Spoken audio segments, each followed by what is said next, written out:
जय हिंद दोस्तों, नमस्कार। आदिवासी मंच न्यूज़ पर आपका स्वागत है दोस्तों। आज हम बताएंगे कि दोस्तों बांसवाड़ा डूंगरपुर लोकसभा सांसद राजकुमार रौत लोकसभा में किस तरह से भाषण दिया। आप सुनकर हैरान रहने वाले हैं। ये वीडियो काफ़ी ही वायरल हो रहा है, तो एक बार उनका भाषण आप देखिए और चैनल को सब्सक्राइब नहीं किया तो सब्सक्राइब जरूर करके जाए। आदिवासियों की जब भी आदिवासी समुदाय अपने हक अधिकार की बात करता है तो उसको नक्सलवाद का ठप्पा लगाया जाता है। दोस्तों, राजकुमार रौत साहब ने क्या क्या काम की मांग की और उन्होंने किस तरह से भाषण दिया और उनकी दहाड़ सुनकर लोकसभा स्पीकर भी उनकी बात सुनी और बात मना कर रही थी, लेकिन पूरी बात उन्होंने सुनी। तो एक बार ये वीडियो देखिए। किया पक्ष और विपक्ष दोनों ने बजट को लेके काफी चर्चा हुई। देश का जब बजट आता है तो देश का युवा एक आस लगा के बैठता है कि इस बार कुछ अच्छा होगा। देश का गरीब, देश का आदिवासी, देश का एससी ये आस लगा के बैठता है कि कुछ अच्छा होगा। हमारे राजस्थान की बात करें, राजस्थान में डंका बजा रहे थे कि डबल इंजन की सरकार है, सब कुछ हो जाएगा।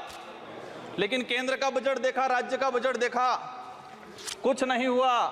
और पूरा देश का एसटी एससी आदिवासी समुदाय हो, युवा हो, सब ये लग रहा है कि ये डबल इंजन की सरकार की दावा करने वाली इस बार का जो बजट है वो कहीं न कहीं सिर्फ बिहार का, कहीं न कहीं आंध्र प्रदेश का और सरकार बचाने का बजट साबित हुआ है। और कहीं न कहीं ये जुमलेबाज का जो बजट आया है इस बार, देश की जनता देख रही है। मैं उस लोकसभा क्षेत्र से आता हूं, बांसवाड़ा। मैं बांसवाड़ा डूंगरपुर की जनता को धन्यवाद देना चाहता हूं जिन्होंने मुझे चुन के भेजा। वहां पर हमारे प्रधानमंत्री जी ने कहा था कि जिसकी कोई पहचान नहीं है, जिसका कोई नाम नहीं है, जिसका कोई रिकॉर्ड नहीं है, ऐसे व्यक्ति को जिता के क्या करोगे। लेकिन बांसवाड़ा डूंगरपुर की जनता ने ठान लिया था कि लोकतंत्र है, राजतंत्र नहीं। और ये राजतंत्र तय करने का किसी को ठेका नहीं है, लोकतंत्र है। जनता ने ठान लिया था कि इस बार राजकुमार रौत जाएगा। मैं आपके माध्यम से, पूरे सदन के माध्यम से मेरी जनता को धन्यवाद देना चाहूंगा। मोदी जी ने कहा था वहां के बड़े बुजुर्गों को कि घर घर जाके राम राम बोल देना और चुनाव जिताना। वहां के बड़े बुजुर्गों ने ठान लिया और कह दिया था, और मेरे माध्यम से और आपके माध्यम से संदेश पहुंचाया है उन तक। मुझे कहा था मोदी जी को कह देना कि देश के आदिवासियों को उजाड़ने का काम पिछले 10 सालों में हुआ है। देश के अंदर धर्म की राजनीति हुई है। देश में 15 लाख रुपए बेरोजगारों को नौकरी देंगे यूं करके 10 साल राज किया है। इस बार हम सबक सिखाएंगे। और उन्होंने मेरे माध्यम से मैसेज पहुंचाया है कि गुरु गोविंद की धरती है, मावजी महाराज की धरती है, संत सुरमाल महाराज की धरती है। मानगढ़ दाप में 1500 आदिवासी शहीद हुए थे। मोदी जी 2 बार आए, लेकिन मानगढ़ के लिए, आदिवासी समुदाय के लिए एक शब्द नहीं बोल के गए, कुछ नहीं करके गए। तो उन्होंने मैसेज पहुंचाया है कि आदिवासी समुदाय जाग गया है और अब वो आदिवासी समुदाय नहीं रहा जो बहका में आ जाएगा और वोट दे देगा। माननीय सभापति महोदय, जो वर्तमान स्थिति बनी है बजट के अंदर, मैंने देखा धातुओं का खनन को लेकर उद्योगपतियों को टैक्स में छूट दी गई। लेकिन ये खनन कहां हो रहा है? धरती पे हो रहा है, हमारे देश में हो रहा है, पहाड़ों में हो रहा है, जंगलों में हो रहा है। और वहां पर जीव जंतु रहता है और आदिवासी समुदाय भी रहता है। लेकिन आदिवासियों के समय के आदिवासियों के लिए क्या प्रावधान किया गया? आदिवासी इलाके के अंदर देखा जाए, आदिवासी समुदाय बैठा हुआ है, उसको जमीन का पट्टा नहीं मिला हुआ आज तक, आजादी से पहले से बैठा हुआ है, लेकिन वो जमीन की बात करेगा। सभापति महोदय, यहां पर सत्ता को लेके होड़ मची रहती है, सत्ता पाने को लेके बोला जाता है। मैं जो कहना चाह रहा हूं, हमें सत्ता नहीं चाहिए, हमें हमारा अस्तित्व बचाना है, हमारा स्वाभिमान बचाना है, हमारा जल जंगल जमीन बचाना है। और देखा गया देश के अंदर आदिवासी समुदाय जल जंगल जमीन की बात करता है तो उसको नक्सलवाद का ठप्पा दे दिया जाता है, उसको नक्सलवाद के नाम से मारा जाता है। छत्तीसगढ़ का बस्तर का इलाका हम देखते हैं, 11 साल की बच्ची को मारा जाता है और कहा जाता है कि नक्सलाइट थी। 3-3, 4-4 साल के बच्चों को मारा जाता है, गर्भवती महिलाओं को मारा जाता है। आदिवासियों की जब भी आदिवासी समुदाय अपने हक अधिकार की बात करता है तो उसको नक्सलवाद का ठप्पा लगाया जाता है।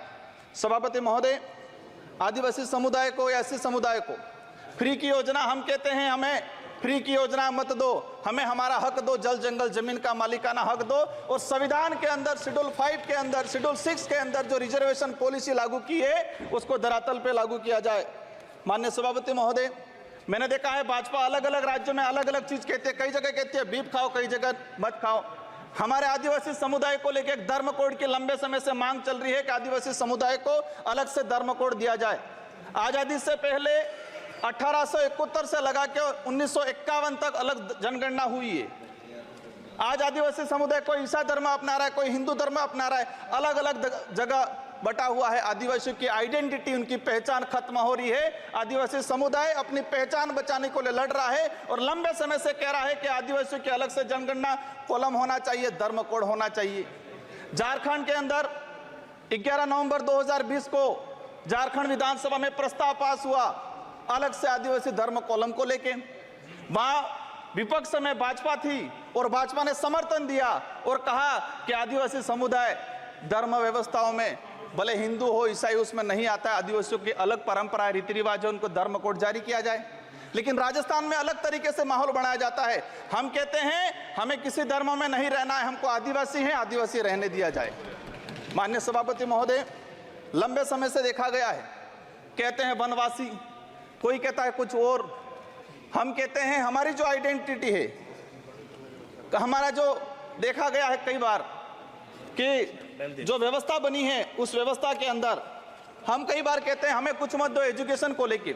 नई शिक्षा नीति, मुझे लग रहा है अभी घंटी बजने वाली है, मैं 2 मिनट में मेरा समाप्त करूंगा। नई शिक्षा नीति के तहत यह प्रावधान किया गया है कि 6 साल का बच्चा होगा, इसके बाद उसको पहली क्लास में एडमिशन दिया जाएगा। माननीय सभापति महोदय, मैं कहना चाह रहा हूं निजीकरण को बढ़ावा देने का तरीका है ताकि प्राइवेट संस्थाएं खत्म हो, सरकारी संस्थाएं खत्म हो, प्राइवेटकरण हो, ये कहा गया है। मैं अंत में एक चीज, मैडम, मेरे लोकसभा क्षेत्र के अंदर गुजरात और राजस्थान का बॉर्डर है, वहां पर माही और कड़ना बना है।